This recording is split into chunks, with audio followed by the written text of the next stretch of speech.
நேர்வழியை காட்டுவாயாக. இஹ்தினஸ் ஸிராத்தல் முஸ்தகீம், நேரான வழியை எங்களுக்கு காண்பி, அல்லது நேரான வழியை எங்களுக்கு வழங்கு, அல்லது நேரான வழியில் எங்களை நிலைத்திருக்க செய். அந்த நேரான வழி எது? அதையும் அல்லாஹு தஆலா இங்கே சொல்கிறான். ஸிராத்தல் லதீன அன்அம்த அலைஹிம், அன்அம்த அலைஹிம், நீ அருள் புரிந்தவர்கள். நீ அருள் புரிந்தவர்களது வழிதான் நேரான வழி. எங்களுக்கு நீ காண்பிக்க வேண்டிய வழி எதுவென்றால், நாங்கள் செல்வதற்கு நீ தௌஃபீக் செய்ய வேண்டிய வழி எதுவென்றால், யாருக்கு நீ அருள் புரிந்தாயோ அவர்களது வழி. அருள் புரிந்தவர்களது வழி யாருக்கு அல்லாஹ் அருள் புரிந்திருக்கிறான்?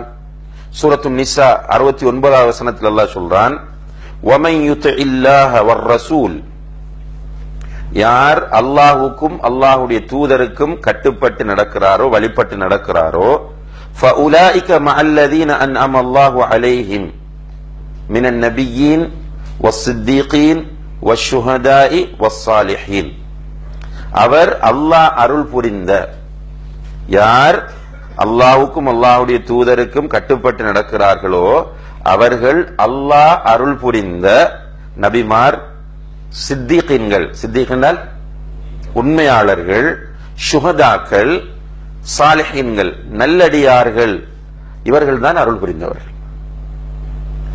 அல்லாஹ் அருள் புரிந்தவர்கள் இவர்கள் தான்.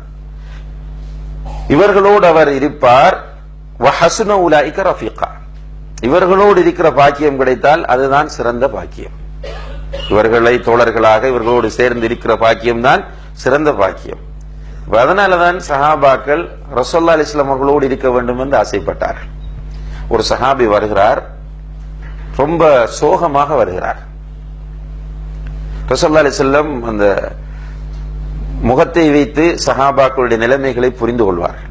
மிக ஒரு நல்ல ஒரு உளவியலும் தெரிந்த ஒரு தலைவர் அவர்கள். ஸல்லல்லாஹு அலைஹி வஸல்லம் அவர்கள் உளவியலும் தெரிந்த ஒரு தூதர். எப்படின்னால் எல்லா நிலைகளிலும் பார்க்கலாம். ஒருவர் எனக்கு வசியத் செய்யுங்க என்றால் அவருக்கு கோபப்படாதுன்னு சொல்லுவாங்க. இன்னும் ஒருவர் எனக்கு உபதேசம் செய்யுங்க என்றால் வேற ஒன்று சொல்லுவாங்க, அவருக்கு பொருத்தமானது. அதுபோலதான் அந்த தபூக்குல போய் வரலாற்று அறிவிப்புகளின்படி ஒரு 30,000 பேர் அந்த இடத்துல இருக்கும் போதுதான் அப்படி பார்த்துட்டு என்ன கேட்டாங்க, கஅப் இப்னு மாலிக் எங்கண்டு. இப்போ நமக்கு ஒரு 100-125 பேர் உட்கார்ந்தால் ஸ்டூடெண்ட்ஸ் எத்தனை பேர் இருக்கிறாங்க, இதுல யாரு வரல யாரு வந்தா என்பதெல்லாம் ஒரு ஆசிரியரால பார்க்க முடியாது. ஒரு 30,000 பேர் உட்கார வச்சுட்டு கேட்கிறாங்க, வராத ஒருவர் எங்கே என்று. அந்த அளவுக்கு ரசூலுல்லாஹி அலைஹி வஸல்லம் அவர்கள் சில விசேடமான தன்மைகளை கொண்டிருந்தார்கள்.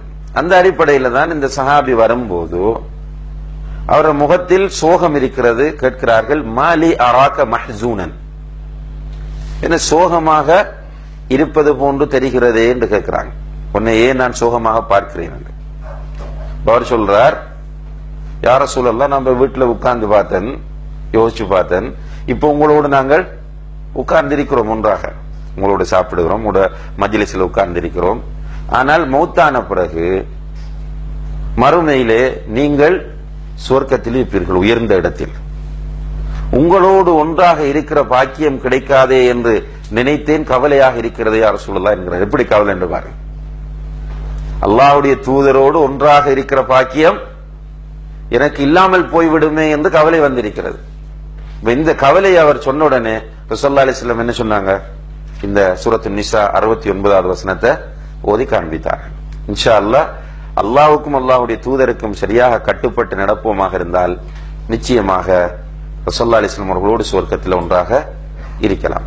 அதே போலதான் ஒரு நபித்தோழர் ரசூலுல்லாஹி அலைஹி வஸல்லம் அவர்களுக்கு உதவி செய்கிறார். ஒது செய்வதற்காக வேண்டி தண்ணீர் கொண்டு வந்து கொடுக்கிறார். ரசூலுல்லாஹி அலைஹி வஸல்லம் அவர் ஏழை சஹாபி. ரசூலுல்லாஹி அலைஹி வஸல்லம் அவர்கள் கேட்கிறார்கள், ஏதாவது தேவை என்றால் கேளு என்று சொல்கிறார்கள். உனக்கு ஏதாவது தேவை என்றால் கேளு என்று சொல்றாங்க. என்று அவருக்கு ஏதாவது பிரதிபகாரம் செய்ய வேண்டும் என்று விரும்பி, உடனே அவர் சொல்றார், அஸ்அலுக முராஃபகதக ஃபில் ஜன்னah, யா ரசூலல்லாஹ், சுவர்க்கத்தில் உங்களோடு ஒன்றாக இருக்க வேண்டும். ரசூலுல்லாஹி சொன்னாங்க, அது கிடைக்கும் உனக்கு. அவகைர தாலிக், வேறு ஏதாவது வேண்டும். ரசூலுல்லாஹ்க்கு என்ன தேவை என்றால், ரசூலுல்லாஹி அலைஹி வஸல்லம் அவருடைய ஒரு ஸ்டைல் என்னென்றால், யாராவது உதவி செய்தால் பிரதிபகாரம் செய்வார்கள். சொல்லுகிறார்கள், மன் சனஅ இலைக்கும் மஅரூஃபன் ஃபகாஃபிஉ, உங்களுக்கு யாராவது ஒரு நல்லதை செய்தால் அவருக்கு நீங்கள் பிரதிபகாரம் செய்யுங்கள். ஃபஇல்லம் தஸ்ததீஉ, பிரதிபகாரம் செய்ய முடியவில்லை என்றால் அவருக்காக நீங்கள் துஆ செய்யுங்கள். எந்த அளவுக்கு? உங்களுடைய உள்ளம் திருப்திப்படக்கூடிய அளவுக்கு. நம்ம இவருக்கு பிரதிபகாரம் செய்கிற அளவுக்கு துஆ செஞ்சிட்டோம் என்று உள்ளம் திருப்திப்படக்கூடிய அளவுக்கு அவருக்காக நீங்கள் துஆ செய்யுங்கள்னு சொன்னாங்க. அதே போல அவங்களும் இருப்பாங்க. அந்த அடிப்படையில தான் உதவி செய்தவருக்கு பிரதிவாரம் செய்வதற்கு உனக்கு என்ன வேணும் என்று கேட்டோன்னே அவர் சொன்னார், அஸ்அலுக முராஃபகத்தக ஃபில் ஜன்னah, சுவர்க்கத்தில் உங்களோடு ஒன்றாக இருக்க வேண்டும் என்று சொன்னார். ரசூலுல்லாஹ் சொன்னாங்க, ரைட், அது ஓகே, வேற என்ன? ஹுவதாக், அதுதான் எனக்கு வேண்டும், வேற ஒன்றும் வேண்டாம் என்றார். என்றால் உண்மையான அந்த மஹப்பத்துர் ரசூல் உள்ளத்தில் இருந்தால் அதுதான் வரும். அது இயற்கையான ஒரு விஷயம். என்ன, ஒரு மனிதனை நம்ம நேசிச்சமாக இருந்தால் அந்த மனிதனை பார்ப்பது, அவனோடு ஒன்றாக இருப்பது என்பது மிக பிடிக்கும். அந்த நேரத்தில் வரக்கூடிய சந்தோஷம் வேற ஒன்றில் நமக்கு இருக்காது. உண்மையிலே அல்லாஹ்வுடைய தூதரை நேசிக்கக்கூடிய மக்களுக்கு அந்த உணர்வு வரும் என்பதை நம்ம இந்த நிகழ்வுகளின் மூலம் பார்க்க முடிகிறது.